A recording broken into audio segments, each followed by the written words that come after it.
ಶ್ರೀಲಂಕಾದಲ್ಲಿರೋ ಸಾಮಾನ್ಯ ಜನರು ನಮ್ಮ ಭಾರತದಲ್ಲಿರೋ ಜನಗಳಿಗಿಂತ ಜಾಸ್ತಿ ದುಡಿತಿದ್ದಾರೆ. ನಮ್ಮ ಭಾರತದಲ್ಲಿರೋ ಪ್ರತಿಯೊಬ್ಬ ವ್ಯಕ್ತಿನೂ 2.5 ಲಕ್ಷ ದುಡಿತಿದ್ದಾನೆ. ಇದನ್ನೇ ಪರ್ ಕ್ಯಾಪಿಟಲ್ ಇನ್ಕಮ್ ಅಂತ ಕರೀತಾರೆ. ಇನ್ನು ನಮ್ಮ ಸುತ್ತಮುತ್ತ ಇರೋ ದೇಶಗಳ ಸಾಮಾನ್ಯ ಜನರು ಎಷ್ಟು ದುಡಿತಿದ್ದಾರೆ ಗೊತ್ತಾ? ನೇಪಾಳದಲ್ಲಿ 1,25,000 ದುಡಿತಾನೆ ಪ್ರತಿಯೊಬ್ಬ ವ್ಯಕ್ತಿ. ಇಷ್ಟು ಕಡಿಮೆ ಇರೋದಕ್ಕೆ ನೇಪಾಳದಲ್ಲಿ ರೀಸೆಂಟ್ ಆಗಿ ಜಂಜಿ ಪ್ರೊಟೆಸ್ಟ್ ಆಗಿರೋದು. ಪಾಕಿಸ್ತಾನದಲ್ಲಿರೋ ಸಾಮಾನ್ಯ ವ್ಯಕ್ತಿ 1.5 ಲಕ್ಷ ದುಡಿತಾನೆ. ಇನ್ನು ಬಾಂಗ್ಲಾದೇಶದಲ್ಲಿರೋ ಸಾಮಾನ್ಯ ವ್ಯಕ್ತಿ ನಮ್ಮ ದೇಶದ ತರನೇ 2.5 ಲಕ್ಷ ದುಡಿತಾನೆ. ಬಟ್ ಶ್ರೀಲಂಕಾದಲ್ಲಿರೋ ಸಾಮಾನ್ಯ ಜನರು ನಮ್ಮ ಜನಕ್ಕೆ ಕಂಪೇರ್ ಮಾಡಿದ್ರೆ 1 ಲಕ್ಷ ಜಾಸ್ತಿ ದುಡಿತಾರೆ, ಅಂದ್ರೆ 3.5 ಲಕ್ಷ ದುಡಿತಾರೆ. ಚೈನಾದಲ್ಲಿರೋ ಸಾಮಾನ್ಯ ವ್ಯಕ್ತಿ ಎಷ್ಟು ದುಡಿತಾನೆ ಗೊತ್ತಾ? 12 ಲಕ್ಷ ಪ್ರತಿ ವರ್ಷಕ್ಕೆ ದುಡಿತಾನೆ, ಅಂದ್ರೆ ನಮಗಿಂತ 4.5 ಪಟ್ಟು ಜಾಸ್ತಿ. 1990ರಲ್ಲಿ ನಮ್ಮ ಪರ್ ಕ್ಯಾಪಿಟಲ್ ಇನ್ಕಮ್ ಮತ್ತೆ ಚೈನಾದ ಜನಗಳ ಪರ್ ಕ್ಯಾಪಿಟಲ್ ಇನ್ಕಮ್ ಒಂದೇ ಇತ್ತು.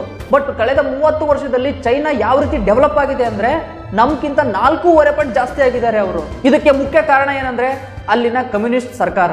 ನಮ್ಮ ದೇಶದ ಪರ್ ಕ್ಯಾಪಿಟಲ್ ಇನ್ಕಮ್ ಈಗ 2.5 ಲಕ್ಷ ಇದೆ ಅಲ್ವಾ? ಇದು 3 ಲಕ್ಷ, 4 ಲಕ್ಷ, 5 ಲಕ್ಷ, 10 ಲಕ್ಷಕ್ಕೂ ಕೂಡ ಹೋಗ್ಬೋದು. ಇದಕ್ಕೆ ನಮ್ಮ ಮೈಂಡ್ ಸೆಟ್ ನಾವು ಚೇಂಜ್ ಮಾಡ್ಕೋಬೇಕು, ರಿಸ್ಕ್ ತಗೋಬೇಕು, ಜಾಸ್ತಿ ಕಷ್ಟ ಪಡಬೇಕು. ಇದ್ರ ಬಗ್ಗೆ ನೀವೇನು ಹೇಳ್ತೀರಾ ಕಮೆಂಟ್ ಸೆಕ್ಷನ್ ಅಲ್ಲಿ